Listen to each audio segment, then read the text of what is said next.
Chapter 24. It happened, when Saul was returned from following the Philistines, that it was told him, saying, Behold, David is in the wilderness of En-gedi. Then Saul took 3,000 chosen men out of all Israel, and went to seek David and his men on the rocks of the wild goats. He came to the sheep pens by the way where there was a cave, and Saul went in to relieve himself.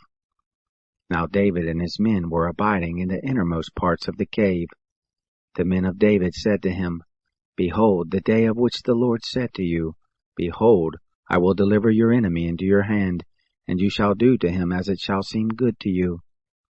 Then David arose, and cut off the skirt of Saul's robe secretly. It happened afterward that David's heart struck him, because he had cut off Saul's skirt.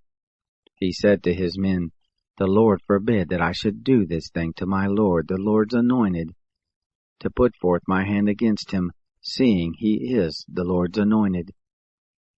So David checked his men with these words, and didn't allow them to rise against Saul. Saul rose up out of the cave and went on his way.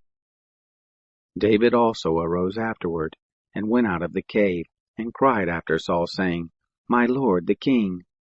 When Saul looked behind him, David bowed with his face to the earth. David said to Saul, Why do you listen to men's words who say, Behold, David seeks your hurt?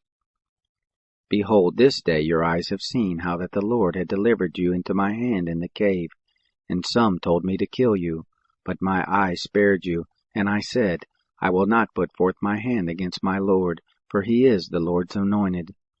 Moreover, my father, look, yes, see the skirt of your robe in my hand, for in that I cut off the skirt of your robe, and didn't kill you.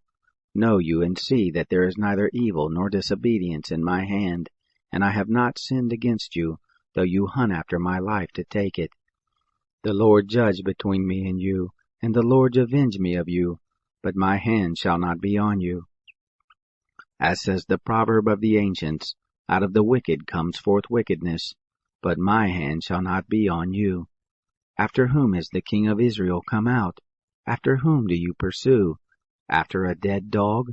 After a flea? The Lord therefore be judge, and give sentence between me and you, and see, and plead my cause, and deliver me out of your hand. It came to pass, when David had made an end of speaking these words to Saul, that Saul said, Is this your voice, my son David? Saul lifted up his voice and wept. He said to David, You are more righteous than I, for you have rendered to me good, whereas I have rendered to you evil. You have declared this day how that you have dealt well with me, because when the Lord had delivered me up into your hand, you didn't kill me. For if a man finds his enemy, will he let him go away unharmed? Therefore may the Lord reward you in good for that which you have done to me this day. Now behold, I know that you shall surely be king, and that the kingdom of Israel shall be established in your hand. Swear now therefore to me by the Lord, that you will not cut off my seed after me, and that you will not destroy my name out of my father's house. David swore to Saul. Saul went home, but David and his men got them up to the stronghold.